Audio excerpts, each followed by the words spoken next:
जब मैं आपके बारे में पढ़ रहा था तो मुझे ये भी पता लगा कि आप LGBT के खिलाफ हैं। हाँ LGBTQ आप उसको सपोर्ट नहीं करते हैं, क्यों? LGBTQ एक मेंटल हेल्थ इशू की तरह मैं इसको मानती हूँ। हैं? जी, ऐसा क्यों? थोड़ा विस्तार में बताइए ताकि हमें क्लेरिफिकेशन मिल सके उस चीज पे कि आप क्या सोचते हैं। LGBTQ को मेंटल इशू इस तरह से कहा गया है, अगर हम देखें हमारे वेदों में कहीं भी वर्णन नहीं है इस तरह का, ना किसी शास्त्र में, ना किसी वेद में, ना किसी पुराण में LGBTQ जैसा। यह भी कुछ सालों पहले से ही ज्यादा उछाल में आ रहा है, ज्यादा आगे आ रहा है। LGBTQ वाले आगे आ रहे हैं, अपने अलग अलग झंडे फहरा रहे हैं। तो ये कहाँ से आया, कब आया, कैसे आया, कुछ नहीं पता। अगर हम देखें तो ये इलेक्ट्रॉनिक मीडिया के थ्रू हमारे भारत देश में आया। अब हमारे भारत देश के लिए मोक्ष प्राप्ति सबसे ज्यादा इम्पोर्टेंट है, ईश्वर प्राप्ति, मोक्ष प्राप्ति। पर अगर हम देखें ब्रिटिशर्स को या बाहर की कंट्री को, उनके लिए शरीर का सुख सबसे ज्यादा इम्पोर्टेंट है, चाहे वो किसी भी प्रकार में मिले। तो जब बात आ रही है LGBTQ की, तो जो अमेरिका के राष्ट्रपति हैं, उनको भी इलेक्शन जीतने के लिए LGBTQ वालों को वादा करना पड़ता है कि हम आपके लिए कुछ करेंगे, क्योंकि उनके लिए शरीर का सुख इम्पोर्टेंट है, चाहे वो किसी भी प्रकार से मिले। अभी उनके यहाँ हो गए लड़का लड़की हैं, मज़ा नहीं आ रहा, कुछ और ट्राई करता है, लड़की लड़की आ गई, लड़का लड़का आ गया। तो उनके लिए एक तरीके से ये खेल बना हुआ है कि किसी भी प्रकार से हमें ये चीज़ें ग्रहण करनी है, हमें, हमारे लिए शरीर का सुख इम्पोर्टेंट है। अब हमारे भारत देश में इलेक्ट्रॉनिक मीडिया के थ्रू ये सारी चीज़ें आई। अब हम देखें बहुत सारी वेब सीरीज़, बहुत सारी चीज़ें इसी चीज़ पे बन रही है LGBTQ से रिलेटेड, कि दिखा रहे हैं कि इनको सपोर्ट करो, इनके अंदर फीलिंग्स होती हैं, ये होता है। तो अगर हम देखें पहले कहाँ है, पहले कहीं नहीं है।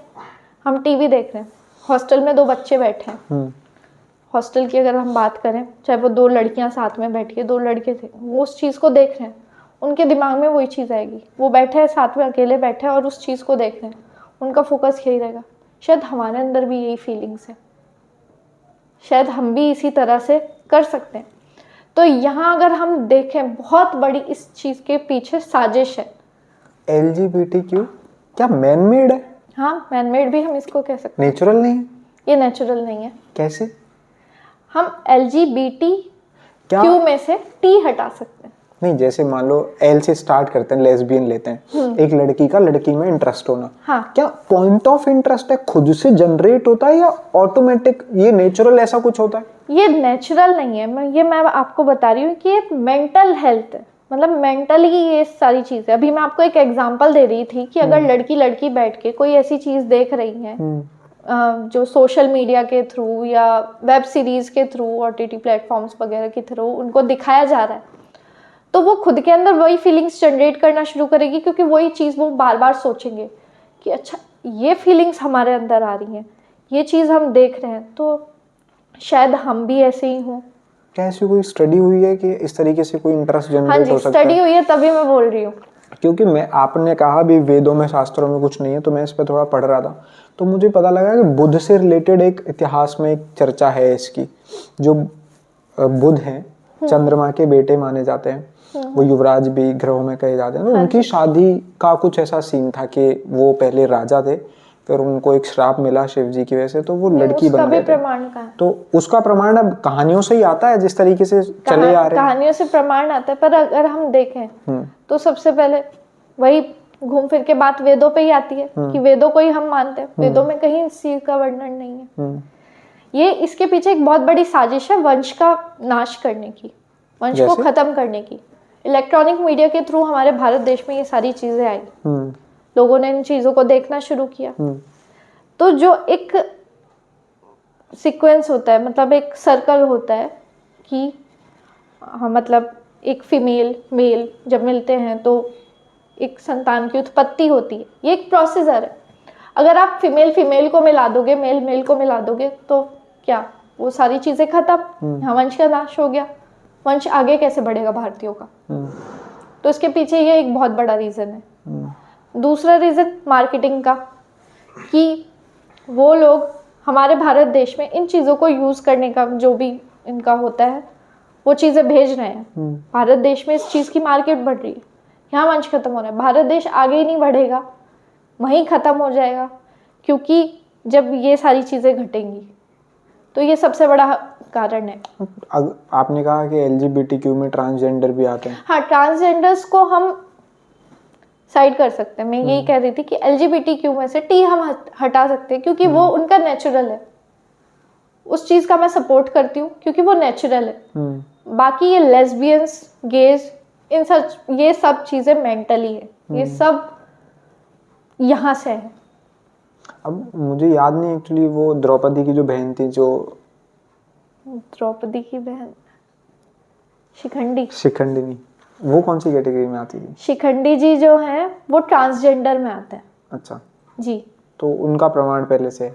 हाँ, वो उनका महाभारत के टाइम से। महाभारत में उनका, इसलिए ट्रांसजेंडर्स को हम प्रायोरिटी दे सकते हैं। इवन हम देखें कि उनका जो बॉडी स्ट्रक्चर भी है वो थोड़ा डिफरेंट है, तो हम उनको मान सकते हैं। बाकी जो बाद में चीज़ें आई हैं, ये लेस्बियंस एंड गेज वाली, ये चीज़ें गलत है। ये सारा मेंटल हेल्थ, आपको लगता है वो मैन मेड ही? हाँ, ये सारी चीज़ें मैन मेड है, प्रकृति का कोई हाथ नहीं। अगर होता तो अब से कुछ साल पहले तक कहाँ था ये सब? शायद सोशल मीडिया नहीं था तो इतना प्रचलित नहीं था।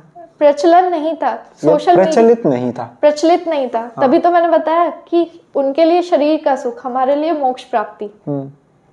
तो उन्हें किसी भी वे में मिले, उन्होंने हमारे देश में इस चीज को भेजा। आप रात्रि में विवाह का भी समर्थन नहीं करते? जी। क्यों, क्या कारण है? देखिए, एक गौ वेला होती है जिसमें फेरे होते हैं, वो होती है शाम को। और बहुत सारे लोगों ने इस चीज़ का विरोध किया, इस चीज़ का, कि क्यों फेरे तो सुबह को ही होते हैं, ब्रह्म मुहूर्त में होते हैं। ब्रह्म मुहूर्त में कभी फेरे नहीं होते हैं, ये वेदों के विपरीत है। फेरे जो होते हैं, पर ब्रह्म मुहूर्त तो शुभ समय होता है ना?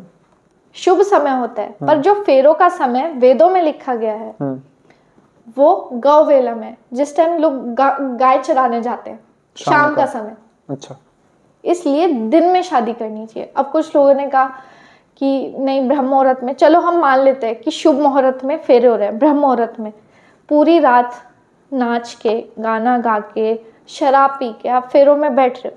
फेरों में बैठना मतलब कुछ शुभ कार्य करने जा रहे हो, जहाँ पे वेद मंत्रों का पाठ होने जा रहा है।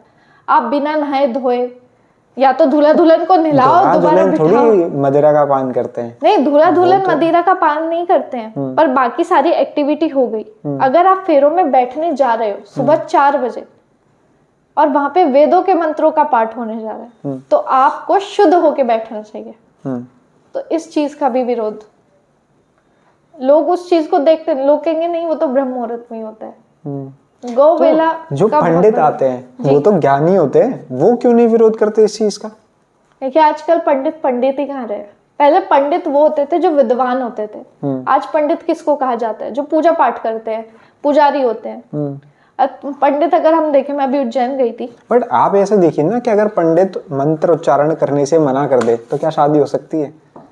जो ज्ञानी है, नहीं हो सकती ना। आदमी खुद तो नहीं पढ़ेगा और नहीं खुद शादी करेगा। पंडित कह दे जी ये समय, इस समय में ही मंत्र उच्चारण होगा। जैसे अभी आप थोड़ी देर पहले आपने मुझे कहा कि आप लोग ही इन सारी चीजों को आगे लेके जाएंगे। तो मैं अपना वही पर्सपेक्टिव दे रही हूँ। मैंने भी वीडियो के थ्रू लोगों को यही बताने की कोशिश की है। तो कैसे शुरू हुआ ये कि रात्रि में विवाह का प्रचलन? क्यों, मतलब अब इतनी बड़ी बात है, सारे लोग इतने सनातन करते हैं, भगवान को मानते हैं, तो फिर रात्रि में तो राक्षस विवाह करते थे। राक्षसों का विवाह अगर हम देखें पौराणिक कहानियों में, तो रात्रि में विवाह राक्षसों का होता था। ये भी ब्रिटिशर्स का ही चलन है। रात्रि में उनकी पार्टीज होती थी, सारी चीजें होती थी, वो हमारे देश में आए। आजकल हम देखते हैं हमारे देश में शादियां हो रही है, उनके प्री वेडिंग शूट हो रहे हैं। शादियों में भी क्रिश्चियन उसमें अलग से, चाहे वो किसी भी धर्म के लोग हों। हम देखते हैं अभी रिसेंटली बहुत सारी, ये बॉलीवुड ने अलग ही चलन चलाया है। अगर किसी भी प्रकार की शादी, तो वो हर धर्म के अकॉर्डिंग शादी करेंगे, ये सारी चीज़ें करेंगे।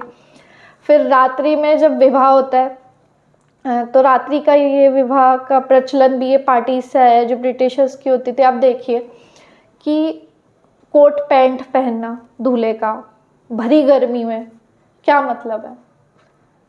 कोट पैंट शेरवानी पहन के पूरा टाइट, मतलब इतनी भरी गर्मी में, ये कहाँ से आया प्रचलन? ये ब्रिटिशर्स लेके आए, क्योंकि वो लोग पहनते थे, उनके यहाँ ठंड होती थी, सर्दी होती थी। हमारे यहाँ तो ऐसा कुछ नहीं है, फिर भी लदे फिर रहे।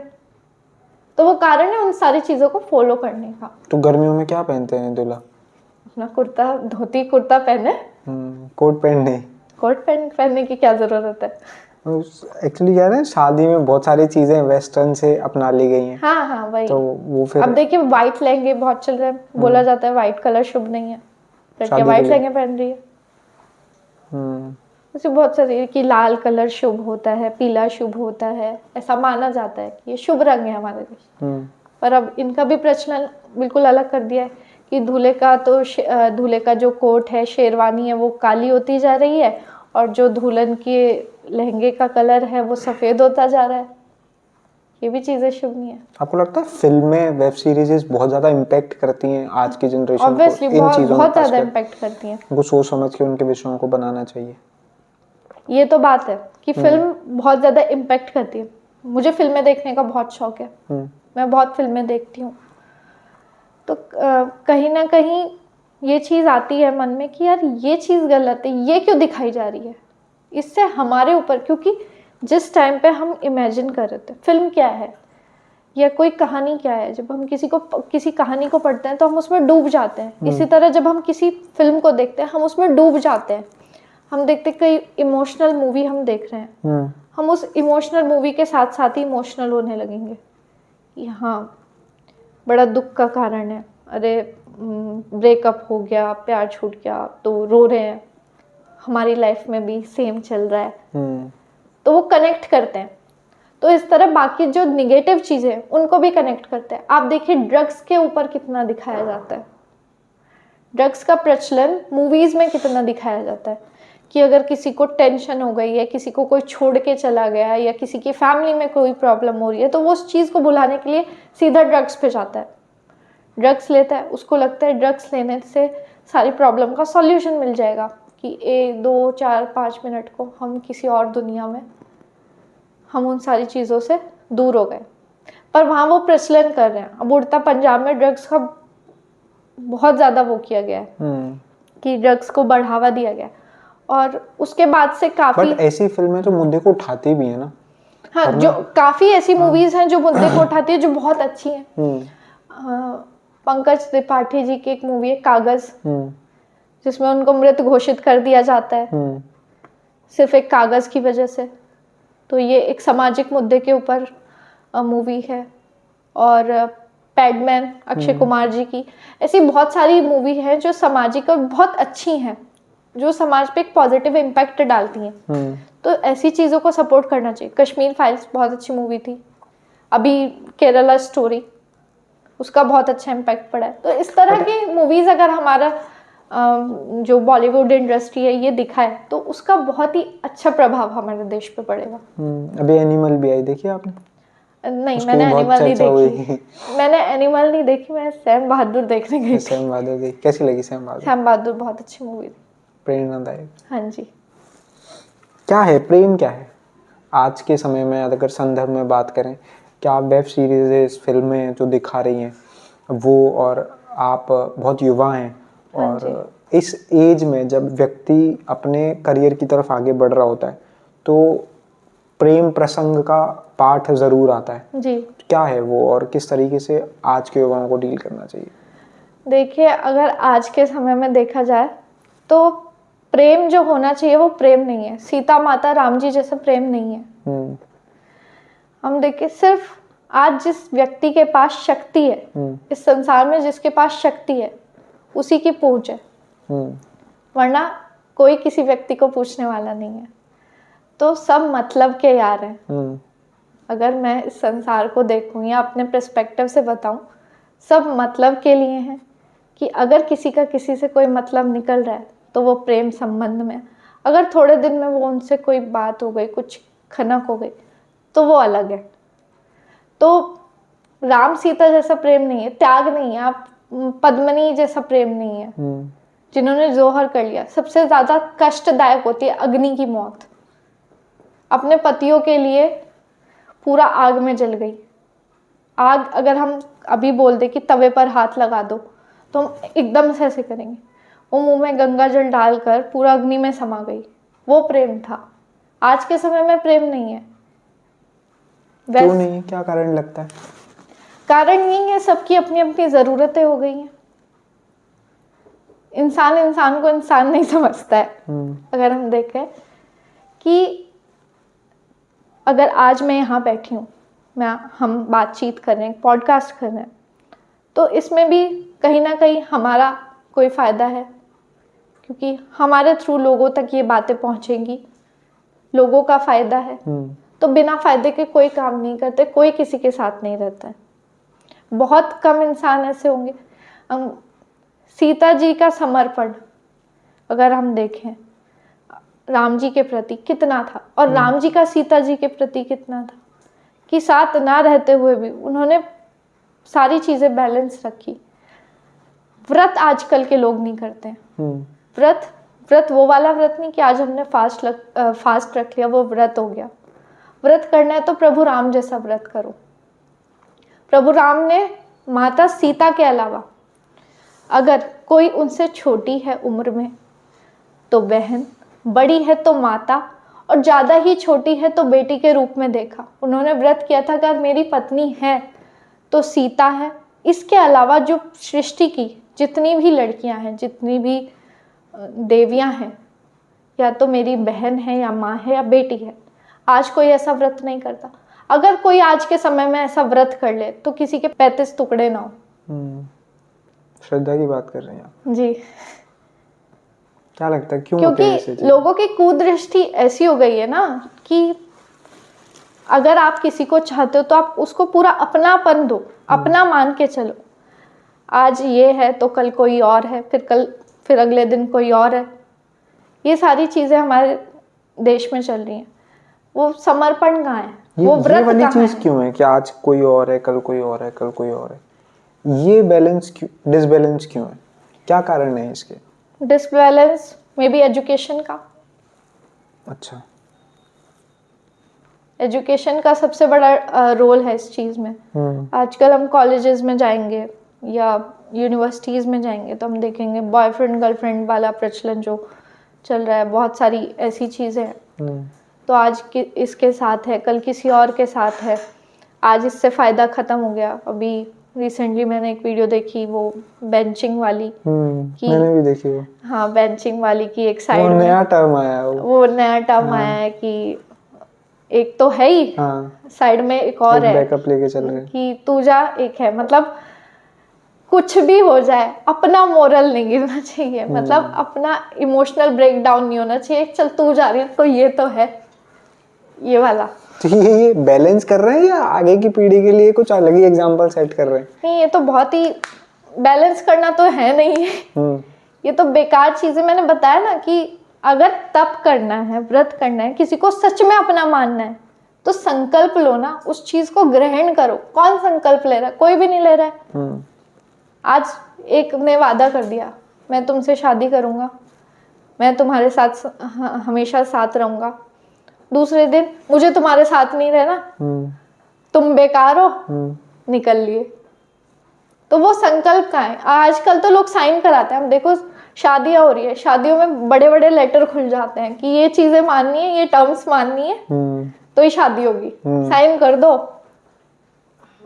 एग्रीमेंट, पूरे प्रॉपर एग्रीमेंट बनते हैं। तो आज सारी चीजें एग्रीमेंट पे चल रही है। डाइवोर्स भी जल्दी हो रहे हैं। फिर डाइवोर्स भी जल्दी हो रहा है। डाइवोर्स का भी यही कारण है, बड़ी तादाद में बढ़ने लगे। हाँ जी। उनका भी यही कारण लगता है कि आपको बिना त्याग नहीं है, वो समर्पण नहीं है। समर्पण नहीं है, त्याग नहीं है लोगों में, क्योंकि कलयुग है। अब कलयुग में कुछ तो लोगों के अंदर बदलाव आएगा, कैसे आएगा वो नहीं पता। क्योंकि अगर आप बात कर रहे हैं त्याग की, समर्पण की, तो फिर तो भगवान ही बन जाना है। भगवान कौन बनेगा आज? आज के समय में भगवान कोई नहीं है। जो मनुष्य, बट चलो आज के समय में भगवान नहीं है, आज के लिए कोई सीता नहीं हो सकती, आज के लिए कोई राम भी नहीं हो सकता। बट आज के राम और सीता के पैरामीटर्स तो सेट होने चाहिए। आज की डेफिनेशन तो होनी चाहिए। आज की कोई डेफिनेशन ही नहीं रही है। क्यों नहीं, बनानी चाहिए। बनानी चाहिए। ऐसा नहीं है कि नहीं है। मैं अपने पेरेंट्स को देखती हूँ तो मुझे बहुत अच्छा लगता है। वही राम सीता वाली जोड़ी वाली फील आती है कि कुछ तो अलग है। पर उसी जनरेशन के आगे जो यही सोशल मीडिया है और टेलीविज़न से चीज़ें चेंज हुई है। टेलीविज़न की आप कहानियाँ देखिए, कोई मूवी अगर हम देखें तो बीच के टाइम की मूवी धड़कन कह सकते हैं कि शादी हो गई, पुराना प्रेमी आ गया, उसके साथ चले गए, फिर वापस आ गए। तो ये सारी चीज़ें भाई जो देख रहे हैं वही ग्रहण कर रहे हैं।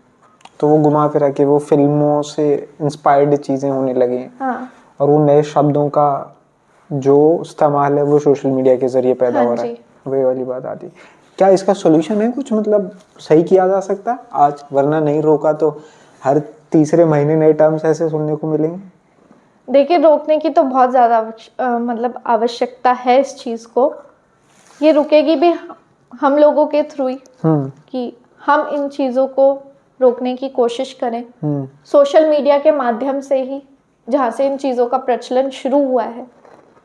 और वो चीज़ें कब रुकेंगी, जब हम बताएंगे लोगों को कि भगवान श्री राम कौन थे, भगवान माता सीता कौन थी, भगवान श्री कृष्ण कौन थे, माता रुक्मणी कौन थी, उन लोगों का एक दूसरे के प्रति क्या समर्पण था, शिव और सती, पार्वती, ये सारी चीज़ें जब हम लोगों को बताएंगे सोशल मीडिया के थ्रू। अब मैं भी रामायण का जो छोटे छोटे से सर्ग लेके आती हूँ तो उससे लोगों को बताने की कोशिश कर रही हूँ।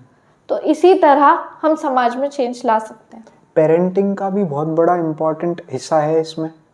जी हाँ, पेरेंटिंग का बहुत बड़ा हिस्सा मान सकते हैं, जो शायद आज की जनरेशन में तो बहुत पीछे छूट रहा है। मुझे लगता है लोग बहुत कम वो संस्कार, वो चीज़ें, वो ज्ञान वो दे पा रहे हैं जो बच्चों तक पहुंचना चाहिए, क्योंकि आज सब कुछ इंस्टाग्राम, यूट्यूब इन्होंने कब्जा लिया है। आजकल छोटे छोटे बच्चे के हाथ में फ़ोन है।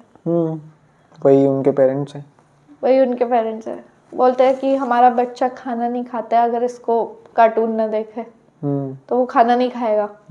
उसको फ़ोन चाहिए होता है, वरना वो चीखने लगता है, रोने लगता है। वो आदत कहाँ से आ रही है उसके अंदर? वो आदत आपने ही डाली है। आपने क्यों अपने छोटे बच्चे को फ़ोन पकड़ा दिया? क्यों आपने उसको बोला कि नहीं कार्टून देख और खाना खा, और अगर फ़ोन छीना वो रोने लगेगा। तो ये परवरिश का भी इसमें एक बहुत बड़ा रोल है कि परवरिश जैसी होगी वैसा ही आचरण आपके बच्चे करेंगे। ठीक है, जब हमने आपके दर्शकों को बताया कि आप हमारे शो में आ रहे हैं तो बहुत प्यार करते हैं लोग आपको। हाँ जी। तो उन्होंने कुछ सवाल भेजे हैं, वो कुछ सवाल भी ले लेते हैं जी। ये विवेक तिवारी हैं, कह रहे हैं कि मैं लखनऊ से हूँ, आर्य समाज से जुड़ना चाहता हूँ, कृपया मार्गदर्शन दीजिए। तो पहले तो हमारे दर्शकों को बता दिए आर्य समाज क्या है। देखिए, आर्य समाज जो है वो स्वामी दयानंद सरस्वती के विचारों पर चलता है। जो स्वामी दयानंद सरस्वती के विचार है जो उन्होंने सत्यार्थ प्रकाश में लिखे हैं। ठीक है। तो मैं किसी को ये नहीं कहूँगी कि आप जुड़े। बस मैं ये कहना चाहती हूँ जहाँ से जो चीज़ अच्छी लगती है उसे ग्रहण करें। अगर आपको स्वामी दयानंद सरस्वती के विचार पसंद आ रहे हैं तो आप उनको ग्रहण करें। आप किसी चीज़ से जुड़े ना, क्योंकि मैं खुद किसी चीज़ से नहीं जुड़ी हूँ। ठीक है। ये इनका नाम तो मुझे नहीं पता, इनका यूज़र नेम है मिस्टर 4626। आकार और निराकार का अर्थ जानना था। आकार और निराकार। अब ये नहीं समझ आ रहा है कि वो किस वे में जानने चाह रहे हैं। अगर वो ईश्वर के उसमें जानना चाह रहे हैं, आकार यानी कि किसी चीज को आकार दे देना, प्राण प्रतिष्ठा, मूर्ति बनाकर पूजना। और निराकार हम ईश्वर को कहते हैं जिसका कोई आकार नहीं है, इसलिए हम उस ईश्वर को निराकार कहते हैं। डेफिनेट और इंडेफिनेट जैसा हाँ, जैसे स्वामी दयानंद सरस्वती ने बात की है। बहुत सारे लोग बोलते हैं कि स्वामी दयानंद सरस्वती ने मूर्ति पूजा का खंडन किया है या ईश्वर की मूर्ति बनाकर पूजा करने का खंडन किया है। तो स्वामी दयानंद सरस्वती ने ईश्वर की मूर्ति बनाने का खंडन किया है। आप तो मूर्ति हमारे देश के महापुरुषों की बना रहे हैं, भगवान श्री राम की, भगवान श्री कृष्ण की। ईश्वर की तो मूर्ति बनी नहीं सकती क्योंकि उनका कोई आकार ही नहीं है, वो निराकार है। एक ये है श्री राम गर्डेश्वर, ये कह रहे हैं आर्य और हिंदू में क्या फर्क है। आर्य और हिंदू में फर्क क्या है। आर्य जो शब्द है वो सदा से, जैसे हम महाभारत में देखें या रामायण में देखें, तो अगर भगवान श्री कृष्ण अर्जुन से बात कर रहे हैं तो क्या कहकर कर रहे हैं, हे आर्य पुत्र। तो आर्य तो हम हमेशा से ही हैं। हिंदू शब्द है जो बाद में आया, जो सिंधु से हिंदू बना, ऐसा कहा जाता है। तब उसका मतलब कुछ और था। समय के साथ परिभाषाएं बदलती हैं, समय के साथ परिभाषाएं बदलती हैं। पहले हिंदू शब्द का मतलब कुछ और था, आज हिंदू शब्द का मतलब है हमारे राष्ट्र का गौरव, कि हमारे राष्ट्र में पूरा एक हिंदू समाज है। तो अब उसकी डेफिनेशन बदल गई है। पहले कुछ और थी, काला चोल काफिर ये थी, पर आज अगर हम किसी को कहेंगे तो वो उनके दिल पर चोट पहुंचेगी, क्योंकि शब्द की परिभाषा समय के साथ बदलती है। हर्ष हैं ये कह रहे हैं, हरे कृष्णा दीदी, रिलेशनशिप को छोड़ के भगवान के प्रति समर्पित कैसे हो। अभी ये रिलेशनशिप को समर्पित है, अभी भगवान को समर्पित होना चाहते हैं, कैसे हो, मार्गदर्शन कीजिए इनका। भगवान को समर्पित होना रिलेशनशिप को छोड़ने से क्या मतलब है। अगर आपको लगता है कि आपको भगवान को समर्पित होना है तो आप हो जाइए, उसमें आपको रिलेशनशिप छोड़ने की जरूरत नहीं। क्यों किसी का दिल दुखाना। नहीं, वहाँ धोखा मिल गया होगा ना शायद, अच्छा इसलिए धोखा इसलिए इनको लग रहा है कि भगवान से नहीं मिलेगा तो अब हाँ, तो भगवान के प्रति समर्पित कि संसार में भगवान के सिवा आपको कोई सच्चा प्रेम नहीं कर सकता। तो आप भगवान की भक्ति कीजिए, आपको खुद ही रास्ता दिखाई देगा। बस भक्ति स्टार्ट कर दो, है भक्ति स्टार्ट कर दो। खैर यही थे कुछ, बाकी लोगों ने आपको बहुत सारा प्यार और हरे कृष्णा भेजा है ना, वो तो सवाल हमने पूछ लिए। बाकी बहुत बहुत धन्यवाद, आपने हमें समय दिया, बहुत अच्छा लगा, बहुत सारी बातचीत हुई है। आई होप सबको मज़ा ही आया होगा ये सुन के, और काफ़ी सारे मुद्दों पे बात करिए, धर्म से रिलेटेड जो भी जितना भी हम समझते हैं, हमारी समझ है या मुस्कान रघुवंशी जी जानती हैं, वो हमने आप तक पहुंचाने की कोशिश की है। हम बिल्कुल मानते हैं कि इसमें गुंजाइश है कि हम गलत बोल रहे हों या आप हमारी बात से सहमत ना हो, हमें उससे कोई दिक्कत नहीं है। आप बिल्कुल प्यार से कमेंट में जाइए, नाराज़गी दर्ज कीजिए अगर हमारी कोई बात पसंद नहीं आई है। मगर ये बात करने में और ये सवाल पूछने में, लोगों को बुलाने में बहुत मेहनत लगती है, ये वीडियो आप तक पहुंचाने में बहुत मेहनत लगती है। तो कोई बात अच्छी लगी है तो उसका भी कमेंट बॉक्स में लिखकर समर्थन कीजिए, अपना प्यार दिखाइए। बाकी जिनको ऐसी बातें पसंद हैं उन तक और अपने मम्मी पापा तक ये वीडियो ज़रूर पहुंचाइए, ताकि उन्हें भी कुछ अच्छी बातें सीखने को मिले। धन्यवाद।